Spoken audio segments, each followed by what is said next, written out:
Hello friends, welcome to Vindhyacharya's kitchen. Friends, ನಾನಿವತ್ತು ಬರೀ 2 cup ರವೆಯಿಂದ ಟೇಸ್ಟಿಯಾದ ಒಂದು ತಿಂಡಿಯನ್ನು ಮಾಡ್ತಾ ಇದ್ದೇನೆ. ಬೆಳಗಿನ ಬ್ರೇಕ್ಫಾಸ್ಟ್ ಥರ ಇದನ್ನು ಮಾಡ್ಕೊಳ್ಬೋದು. ತುಂಬ ಟೇಸ್ಟಿಯಾಗಿರ್ತದೆ. ಈ ಟೇಸ್ಟಿಯಾದ ರೆಸಿಪಿಯನ್ನು ಹೇಗೆ ಮಾಡೋದಂತ ನೋಡ್ಕೊಂಡು ಬರುವ.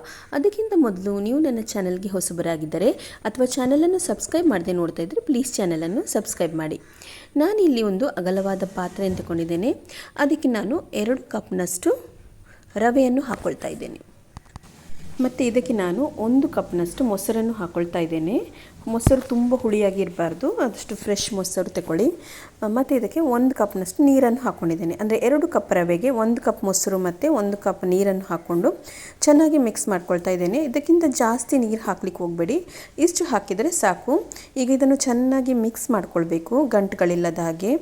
ಸ್ವಲ್ಪ ದಪ್ಪಾಗಿದೆ ಅನಿಸಿದ್ರು ಸಹ ಪರವಾಗಿಲ್ಲ, ಸ್ವಲ್ಪ ಚೆನ್ನಾಗಿ ಇದನ್ನು ಮಿಕ್ಸ್ ಮಾಡಿಕೊಂಡು ನೋಡಿ, ಈ ಥರ ಸ್ವಲ್ಪ ಗಟ್ಟಿಯಾಗಿ ಇದ್ದರೂ ತೊಂದರೆ ಇಲ್ಲ.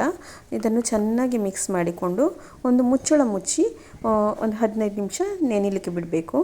ಅಂದರೆ ರವೆ ಎಲ್ಲ ನೆಂದು ಸ್ವಲ್ಪ ದಪ್ಪ ಆಗ್ತದೆ ಅಷ್ಟರವರೆಗೆ. ಅಂದರೆ ನಾವು ಬೇರೆ ಮಸಾಲ, ಆಲೂಗೆಡ್ಡೆ ಮಸಾಲೆಲ್ಲ ರೆಡಿ ಮಾಡೋವರೆಗೆ ಇದನ್ನು ಹಾಗೆ ಇಟ್ಕೊಂಡ್ರೆ ಸಾಕು, ಮುಚ್ಚಿಟ್ಕೊಂಡ್ರೆ. ಇಲ್ಲಿ ನಾನು ಬೇಯಿಸಿದ ಆಲೂಗೆಡ್ಡೆಯನ್ನು ತಗೊಂಡಿದ್ದೇನೆ, 2 ಬೇಯಿಸಿದ ಆಲೂಗೆಡ್ಡೆ ತಗೊಂಡಿದ್ದೇನೆ. ಈಗ ಇದನ್ನು ಚೆನ್ನಾಗಿ ಮ್ಯಾಶ್ ಮಾಡ್ಕೊಳ್ಬೇಕು.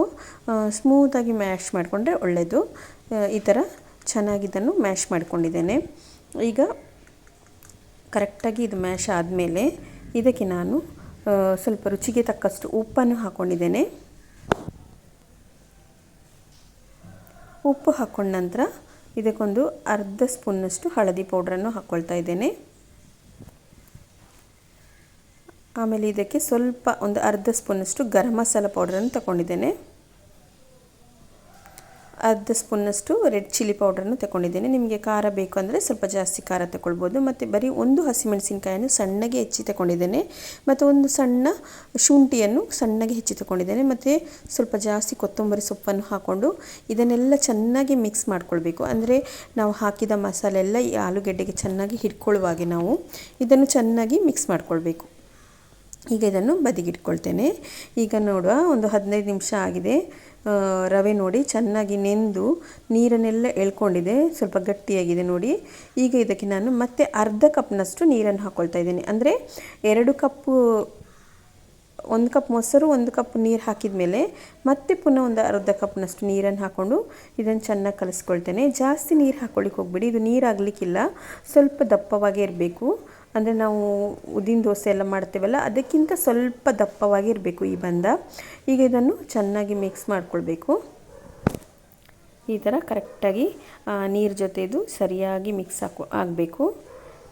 ಈಗ ಇದು ಚೆನ್ನಾಗಿ ಮಿಕ್ಸ್ ಮಾಡಿದ ನಂತರ ಇಲ್ಲಿ ನಾನು ಒಂದು ಬೇಕಿಂಗ್ ಡಿಶ್ ಉಂಟಲ್ಲ, ಬೇಕಿಂಗ್ ಟಿನ್, ಅದಕ್ಕೆ ಚೆನ್ನಾಗಿ ಎಣ್ಣೆಯನ್ನೆಲ್ಲ ಸವರ್ಕೊಳ್ತೀನಿ. ಅಥವಾ ನೀವು ಯಾವುದಾದ್ರೂ ಒಂದು ಅಗಲವಾದ ಪಾತ್ರೆ ಇದ್ದರೆ ಅದಕ್ಕೆ ಈ ಥರ ಎಣ್ಣೆಯನ್ನು ಸವರ್ಕೊಂಡು ಇಟ್ಕೊಳ್ಳಿ. ಫಸ್ಟಿಗೆ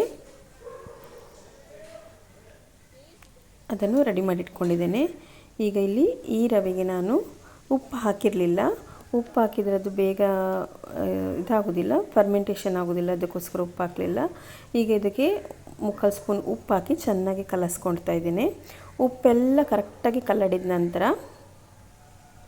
ನೋಡಿ, ಕನ್ಸಿಸ್ಟೆನ್ಸಿ ನೋಡಿ ಇಷ್ಟೇ ಇರಬೇಕು, ಸ್ವಲ್ಪ ದಪ್ಪವಾಗಿರಬೇಕು.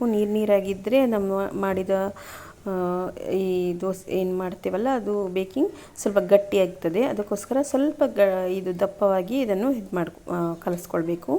ಇದಕ್ಕೆ ನೋಡಿ, ಇಲ್ಲಿ ಲೆಮನ್ ಫ್ಲೇವರ್ ಇದ್ದು ಈನೋವನ್ನು ಹಾಕ್ಕೊಳ್ತಾ ಇದ್ದೇನೆ. ಈನೋವನ್ನು ಆ್ಯಕ್ಟಿವೇಟ್ ಮಾಡಲಿಕ್ಕೆ ಅದರ ಮೇಲ್ಗಡೆ ಸ್ವಲ್ಪ ನೀರನ್ನು ಹಾಕ್ಕೊಳ್ತಾ ಇದ್ದೇನೆ. ನೀರು ಹಾಕಿದ ಕೂಡಲೇ ನೋಡಿ ನೊರೆ ಬರಲಿಕ್ಕೆ ಸ್ಟಾರ್ಟ್ ಆಯಿತು. ಈಗ ಇದನ್ನು ಒಂದೇ ಡೈರೆಕ್ಷನಲ್ಲಿ ಚೆನ್ನಾಗಿ ಮಿಕ್ಸ್ ಮಾಡ್ಕೊಳ್ಬೇಕು. ಈ ಥರ ಇದೇ ಥರ ವಿಸ್ಕರೇ ಬೇಕಂತ ಇಲ್ಲ, ನೀವು ಸೌಟಿನಿಂದ ಸಹ ಮಿಕ್ಸ್ ಮಾಡ್ಕೊಳ್ಬೋದು. ಈ ಥರ ಒಂದೇ ಡೈರೆಕ್ಷನಲ್ಲಿ ಈ ಥರ ಮಿಕ್ಸ್ ಮಾಡ್ತಾ ಇರುವಾಗ ನೋಡಿ ನಮ್ಮ ಈ ಬ್ಯಾಟರೆಲ್ಲ ಹಗೂರ ಆದಾಗೆ ಅನಿಸ್ತಾ ಉಂಟು. ಮತ್ತೊಂಥರ ಇಡ್ಲಿದು ನಾವು ಹಿಟ್ಟು ಇರ್ತದಲ್ಲ, ಅದೇ ಥರ ಹಗುರ ಮತ್ತು ಒಂಥರ ಪ್ಲಫಿಯಾಗಿ ಕಾಣ್ತಾ ಉಂಟು ನೋಡಿ. ಈ ಥರ ಈಗ ಇದು ರೆಡಿಯಾಗಿದೆ. ಇದನ್ನು ತುಂಬ ಹೊತ್ತು ಕಲಸೋದು ಬೇಡ, ಸ್ವಲ್ಪ ಚೆನ್ನಾಗಿ ಇದನ್ನು ಒಂದು ಸಲ ಕಲಸ್ಕೊಂಡ್ರೆ ಸಾಕು. ಈಗ ಎಲ್ಲ ಕಲ್ಲಡಿ ಆದಮೇಲೆ ನಾವು ಮೊದಲೇ ಎಣ್ಣೆ ಹಚ್ಚಿಟ್ಕೊಂಡ ಬೇಕಿಂಗ್ ಟ್ರೇಗೆ ಇದನ್ನು ಇದರಲ್ಲಿ ಅರ್ಧ ಮಾತ್ರ ಹಾಕ್ಕೊಳ್ತಾ ಇದ್ದೇನೆ, ಫುಲ್ ಹಾಕ್ಕೊಳ್ತಾ ಇಲ್ಲ. ಅಂದರೆ ಒಂದು 4ರಿಂದ 5 ಸೌಟಷ್ಟು ಇದಕ್ಕೆ ಹಾಕ್ಕೊಳ್ತಾ ಇದ್ದೇನೆ. ಹಾಕ್ಕೊಂಡ್ಮೇಲೆ ಇದನ್ನು ಸ್ವಲ್ಪ ಈ ಥರ ಟ್ಯಾಪ್ ಮಾಡ್ಕೊಳ್ಬೇಕು. ಅಂದರೆ ಏನಾದರೂ ಏರ್ ಬಬಲ್ ಇದ್ದರೆ ಹೊರಗೆ ಹೋಗ್ತದೆ. ಅದಕ್ಕೋಸ್ಕರ ಸ್ವಲ್ಪ ಟ್ಯಾಪ್ ಮಾಡಿಕೊಳ್ಬೇಕು. ಇಲ್ಲಿ ನಾನು ಮೊದಲೇ ಒಂದು ಬಾಣಲೆಯಲ್ಲಿ ನೀರು ಹಾಕಿ ಒಂದು ಕಾಲು ವಾಸಿ ನೀರು, ಅಂದರೆ ಒಂದು ಗ್ಲಾಸ್ನಷ್ಟು, ದೊಡ್ಡ ಗ್ಲಾಸಲ್ಲಿ ಒಂದು ಗ್ಲಾಸ್ ಅಷ್ಟು ನೀರು ಹಾಕ್ಕೊಂಡು ಬಿಸಿ ಮಾಡಲಿಕ್ಕೆ ಇಟ್ಟಿದ್ದೇನೆ. ನೀರು ಬಿಸಿ ಆಗ್ತಾ ಉಂಟು. ಇದಕ್ಕೆ ನಾನೊಂದು ಈ ಥರ ಸ್ಟ್ಯಾಂಡನ್ನು ಇಟ್ಕೊಳ್ತೇನೆ. ಈ ಸ್ಟ್ಯಾಂಡ್ ಮೇಲೆ ಈ ನಾವು ಏನು ಹಿಟ್ಟು ಹಾಕ್ಕೊಂಡಿದ್ದೇವಲ್ಲ ಆ ಬೇಕಿಂಗ್ ಟಿನ್ನನ್ನು ತೆಕ್ಕೊಳ್ಬೇಕು. ಈಗ ಇದನ್ನು ಇಟ್ಕೊಂಡು ಇದಕ್ಕೆ ಮುಚ್ಚಳ ಮುಚ್ಚಿ ಬರೀ 10 ನಿಮಿಷ ಇದನ್ನು ಬೇಯಿಸಿದರೆ ಸಾಕು. ಅದಕ್ಕಿಂತ ಜಾಸ್ತಿ ಬೇಡ, ಬರೀ 10 ನಿಮಿಷ ಬೇಯಿಸಿ ತೆಗೆಯುವ. 10 ನಿಮಿಷ ಆಗಿದೆ ನೋಡಿ. ಇದು ಅರ್ಧ ಕುಕ್ ಆಗಿದೆ, ಫುಲ್ ಕುಕ್ ಆಗಬೇಕಂತ ಇಲ್ಲ. ಈಗ ಅರ್ಧ ಕುಕ್ ಆದರೆ ಸಾಕು. ಮೇಲ್ಗಡೆ ಏನು ಅಂಟಂಟಾಗಿ ಸಿಗ್ತಾ ಇಲ್ಲ, ಕರೆಕ್ಟಾಗಿ ಡ್ರೈ ಆಗಿದೆ. ಈ ಸ್ಟೇಜಲ್ಲಿ ನಾನೀಗ ಮೊದಲೇ ನಾನು ಆಲೂಗೆಡ್ಡೆ ಮಿಶ್ರಣ ರೆಡಿ ಮಾಡಿಟ್ಕೊಂಡಿದ್ದೆಲ್ಲ ಅದನ್ನೆಲ್ಲ ಇದರ ಮೇಲೆ ಹಾಕ್ಕೊಳ್ತೇನೆ. ಎಲ್ಲ ಫುಲ್ ಮಸಾಲೆ, ಅಂದರೆ 2 ಆಲೂಗಡ್ಡೆಯಿಂದ ಏನು ಮಸಾಲೆಗಳನ್ನು ರೆಡಿ ಮಾಡಿಕೊಂಡಿದ್ದೆ ಅದನ್ನೆಲ್ಲ ಇದಕ್ಕೆ ಹಾಕ್ಕೊಂಡು ನಾವು ಇದನ್ನು ಚೆನ್ನಾಗಿ ಒತ್ತಿ ಅಂದರೆ ಟೈಟಾಗಿ ಇದನ್ನು ಪ್ರೆಸ್ ಮಾಡಿಕೊಂಡು ಈ ಥರ ಇದಕ್ಕೆ ಸೆಟ್ ಮಾಡ್ಕೊಳ್ಬೇಕು. ನೋಡಿ, ಈ ಥರ ಟೈಟಾಗಿರಬೇಕಿದು, ಅಂದರೆ ಓಪನ್ ಆಗುವಾಗೆ ಇರಬಾರ್ದು. ಬೇಗ ಒತ್ತಿ ನಾವು ಕರೆಕ್ಟಾಗಿ ಇದನ್ನು ಪ್ರೆಸ್ ಮಾಡಿ ಈ ಥರ ಹಾಕ್ಕೊಳ್ಬೇಕು. ಆಲೂಗೆಡ್ಡೆ ಕೆಲವು ಗಟ್ಟಿ, ಸ್ವಲ್ಪ ಒಂದೊಂದು ಆಲೂಗೆಡ್ಡೆ ಪೀಸ್ ಉಂಟು, ಅದನ್ನು ನೀವು ಮಾಡುವಾಗ ಚೆನ್ನಾಗಿ ನೈಸಾಗಿ ಆಲೂಗೆಡ್ಡೆ ಮ್ಯಾಶ್ ಮಾಡಿಕೊಂಡು ಹಾಕ್ಕೊಳ್ಳಿ. ಇದರ ಮೇಲ್ಗಡೆ ಉಳಿದಂಥ ರವೆ ಮಿಶ್ರಣವನ್ನು ನಾನು ಹಾಕ್ಕೊಳ್ತಾ ಇದ್ದೇನೆ. ಏನು ಉಳಿದಿದೆಲ್ಲ ರವೆ ನಮ್ಮದು, ನಾವು ಮಿಕ್ಸ್ ಮಾಡಿಕೊಂಡ ಬ್ಯಾಟರ್, ಅದನ್ನೆಲ್ಲ ಹಾಕ್ಕೊಳ್ಬೇಕು. ಇದಕ್ಕೆ ಎಲ್ಲ ಹಾಕ್ಕೊಂಡು ನೋಡಿ ಈ ಥರ. ನೀವು ಮಾಡೋ ಪಾತ್ರೆ ಸಣ್ಣದಾಗಿದ್ದರೆ ನಿಮ್ಗೆ ಎಷ್ಟು ಬೇಕು ಅಷ್ಟೇ ಹಾಕ್ಕೊಳ್ಳಿ. ಈ ಪಾತ್ರೆಯಲ್ಲಾದರೆ ಇಷ್ಟು ಹಾಕ್ಕೊಳ್ಬೇಕು, ಫುಲ್ ಆಗುವಾಗೆ. ಇದನ್ನು ಹಾಕ್ಕೊಂಡು ಇದನ್ನು ಸಹ ಹಾಗೆ ಒಂದು 2 ಸಲ ಟ್ಯಾಪ್ ಮಾಡಿಕೊಂಡು ಮುಚ್ಚಳ ಮುಚ್ಚಿ ಕರೆಕ್ಟಾಗಿ 20 ನಿಮಿಷ ಇದನ್ನು ಬೇಯಿಸ್ಕೊಳ್ಬೇಕು. 20 ನಿಮಿಷ ಆದಮೇಲೆ ಓಪನ್ ಮಾಡಿ 5 ನಿಮಿಷ ಇಡಬೇಕು. ಆಗ ಅದು ಕರೆಕ್ಟಾಗಿ ಕುಕ್ಕಾಗಿ ತಣ್ಣಗಾಗ್ತದೆ. ಮತ್ತು ಇದು ಸೈಡಿಂದ ಫಸ್ಟ್ ಬಿಡಿಸ್ಕೊಳ್ಬೇಕು. ನಾನಿಲ್ಲಿ ಮಧ್ಯದಲ್ಲಿ ಕಟ್ ಮಾಡ್ಕೊಳ್ತಾ ಇದ್ದೇನೆ. ನೀವು ಫಸ್ಟೇ ಕಟ್ ಮಾಡಲಿಕ್ಕೆ ಹೋಗಬೇಡಿ. ಫಸ್ಟ್ ಇದನ್ನು ಡಿಮೋಲ್ಡ್ ಮಾಡಿ, ಅಂದರೆ ಒಂದು ಪ್ಲೇಟನ್ನು ಇದರ ಮೇಲೆ ಇಟ್ಟು ಈ ಕೇಕ್ ಡಿಶನ್ನು ಉಲ್ಟಾ ಮಾಡ್ಕೊಳ್ಳಿ.